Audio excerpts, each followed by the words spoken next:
ఈ మాటలన్నీ వినగానే ఆనందపరచుడై ఆ చెప్పినటువంటి విప్రోక్తములందరినీ పూజించి వాళ్ళకి వస్త్రములు రత్నములు ఇత్యాది దానములు చేసి శివభక్తులను తృప్తిపరిస్తే శివుడు సంతోషిస్తాడనేటువంటి శృతివాక్య ప్రమాణంతో వారందరినీ ఈ విధంగా ఆయన ఆరాధన చేసి ధర్మబద్ధంగా పాలన చేసి ఇంకా కాశీ తహతహతో చేసిన తపస్సులు పండడం చేత తతో రాజ్యం దదౌ సర్వం స్వపుత్రాయ నరాధిప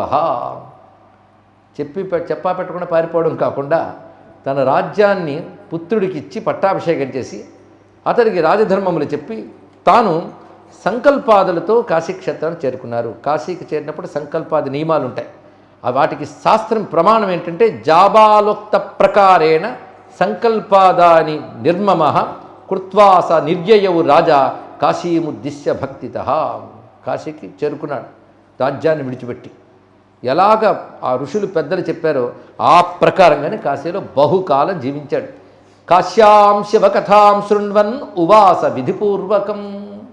కాశీలో శివకథలు వింటూ వాసము ఉపవాసము మొదలైనవి చేస్తూ నిరంతరం విశ్వనాథ నర్చన చేస్తూ కాశీని విడిచిపెట్టకుండా ఉన్నాడు. కానీ ఆయనకు కూడా అనేక ఉపసర్గలు వచ్చాయి. దుఃఖిత సత్కథం త్యాజ్యా కాశీత్యేవ. కాశీని విడిచిపెట్టలేకపోతున్నాడు. ఉపసర్గలు ఎక్కువ అవుతున్నాయి. విడిచిపెట్టేయాలనిపించేటంత విఘ్నములు వస్తున్నాయి. వెంటనే ఋషులు చెప్పిన మాటలు గుర్తుకొస్తున్నాయి. అందులో పెద్దల మాటలు ఎందుకు అంటే సరి అయిన సమయంలో హెచ్చరికగా మనస్సులో స్మృతిలోకి రావాలి. అది హెచ్చరికగా వస్తున్నాయి. అదే తతో విచింత సంజాత స్వశరీరం స రజ్జుభిహి. అందుకో నిర్ణయం చేసుకున్నాడంటే ఒక చెట్టు దగ్గరికి వెళ్ళి తనను తాను తాళ్ళుతో కట్టుకున్నాడు. అంటే వెళ్ళిపోదామన్నా తాళ్ళతో చెట్టు కట్టేసుకున్నాడు కనుక వెళ్లకుండా ఆపుతుంది అని అర్థం. ఇక్కడ కట్టుకున్నాడు. కానీ ఆ సమయంలో ఒక మహాసత్వం అక్కడ గోచరించింది. దాంతో చూస్తున్న వాళ్ళు చుట్టుకట్లు విప్పేశారు. అరే ఇలా ఉండిపోవలసి వస్తుందా అని ఇలాగే అనేక రకాలుగా వెళ్లకుండా ఉండడం కోసం ప్రయత్నిస్తున్నాడు. విఘ్నాలు వస్తూ ఉన్నాయి. మనస్సేమో వెళ్ళిపోదాం అనిపిస్తుంది. కానీ మనసు మాట వినకుండా ఇక్కడ ఉండాలి అంటే ఇటువంటి నిర్బంధం చేసుకోవాలని చూస్తూ ఏం చేశాడంటే ఖడ్గం తీసుకుని పాదాలు నరికేసుకున్నాడు. ఎందుకంటే పాదాలు ఉంటే కదా వెళ్ళాలనిపిస్తుంది. పాదాలే తీసేస్తే ఇంకా కాశీని వదలకుండా ఇక్కడ పడి ఉండొచ్చు. ఇక్కడ ఎవడో జాలిపడి ఏదో కడుపులో వేస్తాడు, ఇక్కడే ఉండొచ్చు. క్రమంగా ఇక్కడే పోవచ్చు. అందుకే చకార చరణచ్ఛేదం స్వత ఏవ తదా ద్విజ. ఆ విధంగా వాడు పాదాలు నరుక్కున్నాడు. ఇలా నరుక్కుని బాధపడుతుంటే అది చూసి ఒక ఆయన వచ్చేటప్పుడు ఆరుహ్యతు రగం దివ్యం తదా రజానమబ్రవీత్. గుర్రముపై ఒక ఆయన వచ్చాడు. ఏమిటయ్యా అలా కాళ్ళు నరికేసుకున్నావేంటి అంటే కాశీని విడిచి ఉండలేను, ఇలా కాళ్ళు నరుక్కోకపోతే కాళ్ళు కదులుతాయి కనుక ఎక్కడ కదిలిపోతానేమన్న భయంతో కాశీని విడిచి కదలకుండా కాళ్ళు నరికేసుకున్నాను.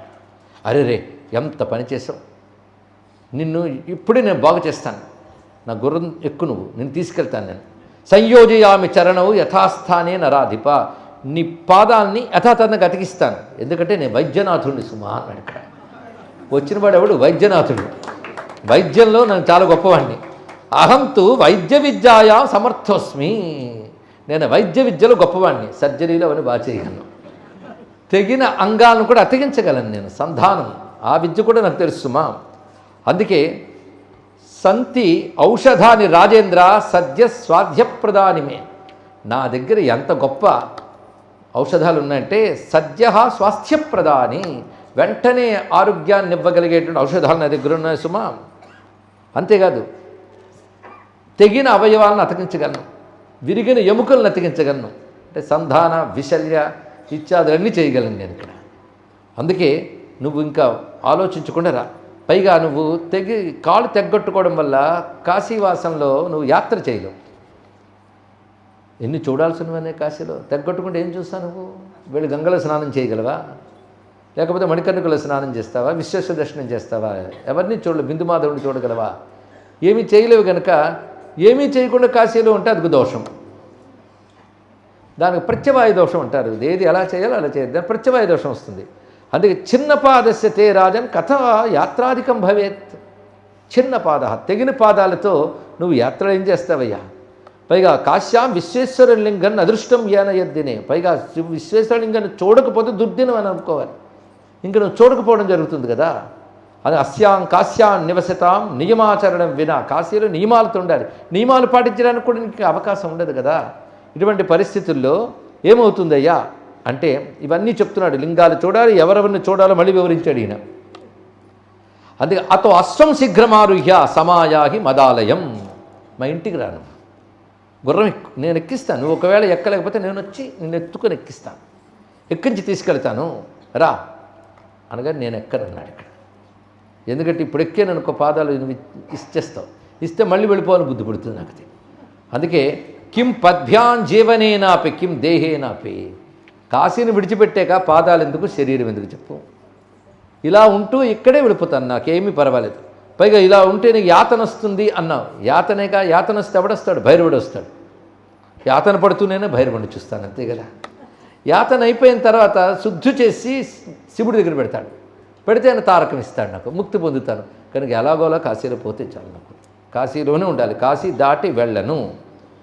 పైగా నాకు కావలసింది ఏం లేదు, అన్నీ పొందానన్నాడు. ఈ తృప్తి రావాలండి జీవుడికి.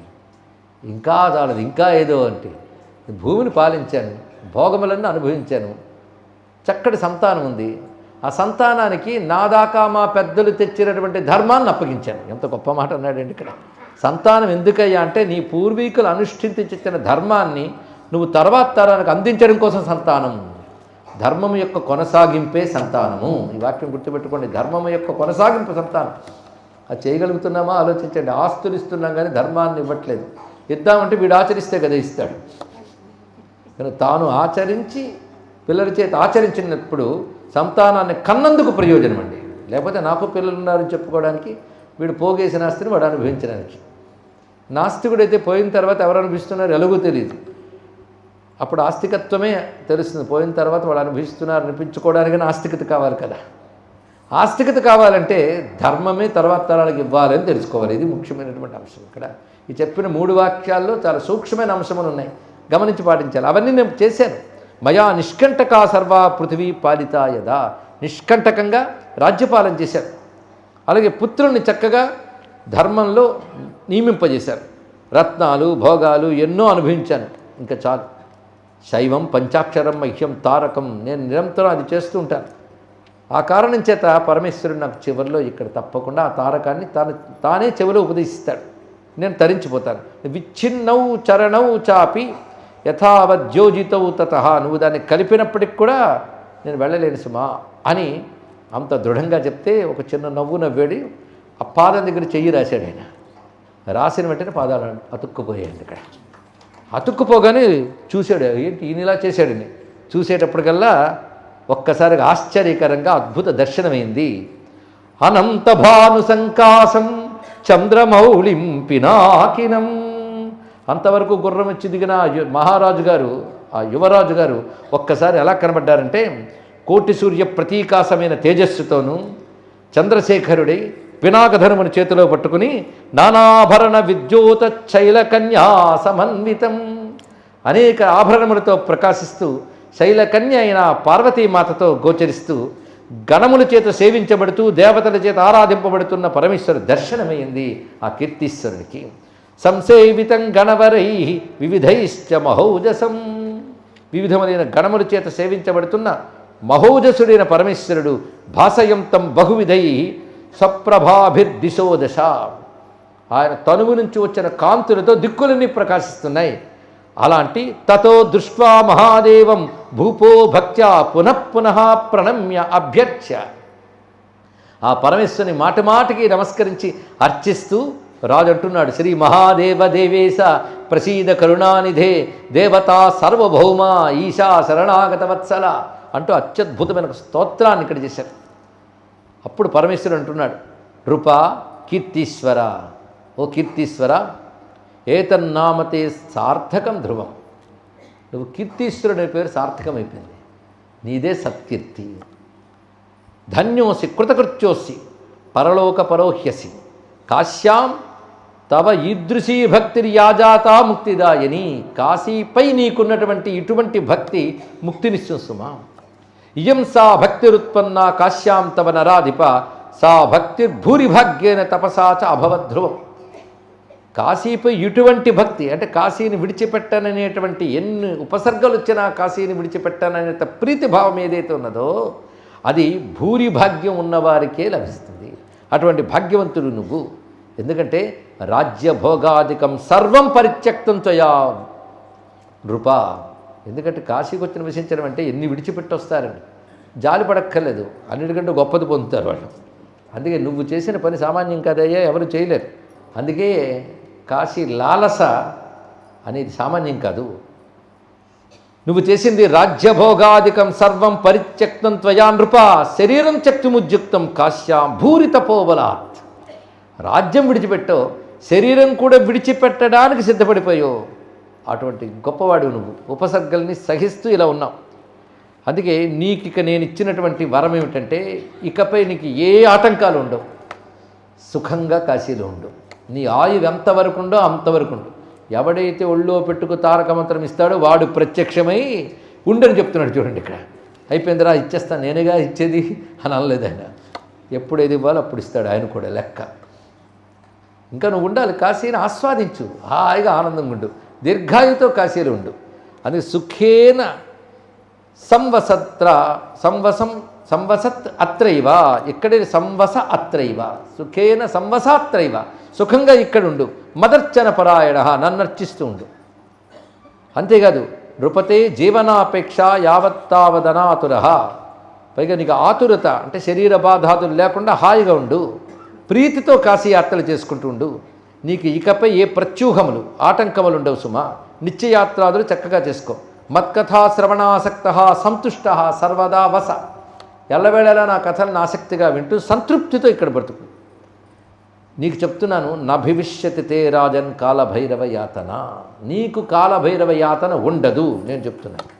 స్వేచ్ఛయా అత్ర తనుత్యాగం కరిష్యతి, స్వేచ్ఛతో తనుత్యాగం చేస్తావు అంటే ఆయువు అయ్యిందని నీకే తెలుస్తుంది. తెలిసి నువ్వే యోగంతో నీ శరీరాన్ని త్యజిస్తావు. అప్పుడు నువ్వు సంపూర్ణంగా విదేహ కైవల్యాన్ని పొందుతావు సుమా. ఇక్కడ ఉన్నంతకాలం కురు వేదోక్త మార్గేణ సత్కర్మాన్ నిరంతరం. ఇక్కడ ఉన్నంతకాలం వేదోక్త మార్గం ద్వారా సత్కర్మలు చేయి. ఇది కేవలం రాజుకు చెప్తున్నదే కాదు, అందరికీ బోధ, కాశీలు ఉండేవారందరికీ. తాని కర్మాణి సర్వాణి, చేస్తున్న వేదోక్త కర్మలను నేను చేయాలి. మహ్యమేవ నివేదయా, మొత్తం యోగమంతా ఇంతేనండి.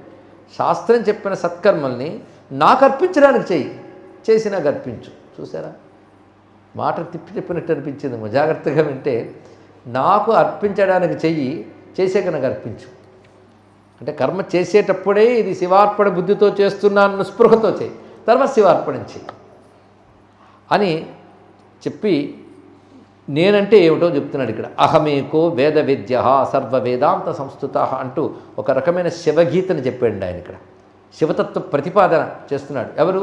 శివుడే. అతని భాగ్యం అలా పండింది ఇక్కడ. అతో ధైర్యేణ సతతం కాశ్యాం స్థాతవ్యం, అంటే కాశీలో ఎప్పుడు ఆస్తికుడైన వాడు ధైర్యంతో ఉండాలి సుమా. ఇది తెలుసుకో. ఎందుకంటే వాడి యొక్క నిష్ఠకు సంతోషించి నేను అన్నీ వాడికి అనుకూలిస్తాను. అందుకే కలిరాయాతి ఈ విధంగా చెప్పి అతన్ని అనుగ్రహించాడు. ఇది ఆ భవ్యమైనటువంటి శివానుగ్రహం. ఆ కీర్తీశ్వరుడు శివుడు చెప్పినట్లే చాలా కాలం అక్కడ ఉంటూ ఆనందంతో జీవించాడు ఆనందవనంలో.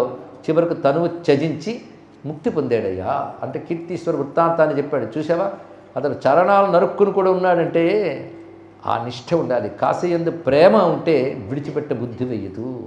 కాశీ విషయంలో అటువంటి భక్తి ఎక్కువై ఉండగలిగితే ఆ శివప్రేమ, కాశీ ప్రేమ, ఈ రెండు చాలా ముఖ్యమైనవండి. అందుకే ప్రేమ చాలా గొప్పది భగవత్పరమైనప్పుడు. కానీ ప్రేమ అనే రత్నాన్ని పరమేశ్వరునికి అర్పిస్తే దానికి శోభాయమానం వస్తుంది. విషయముల మీద ఇవ్వకూడదు, అవి జుగుప్సాకరమైన విషయములు, వాటి మీద పెట్టకూడదు. ప్రేమ అంత గొప్పదండి, విలువైనది. అందుకే భగవత్ ప్రేమ గొప్పది. ఆ ప్రేమను ఒక్కటి తెచ్చుకుంటే చాలు. ఆ ప్రేమ రెండు రూపాలు ఉంది, కాశీ ప్రేమ, శివ ప్రేమ. రెండు ప్రేమలు కాదు, కాశీయే శివుడు.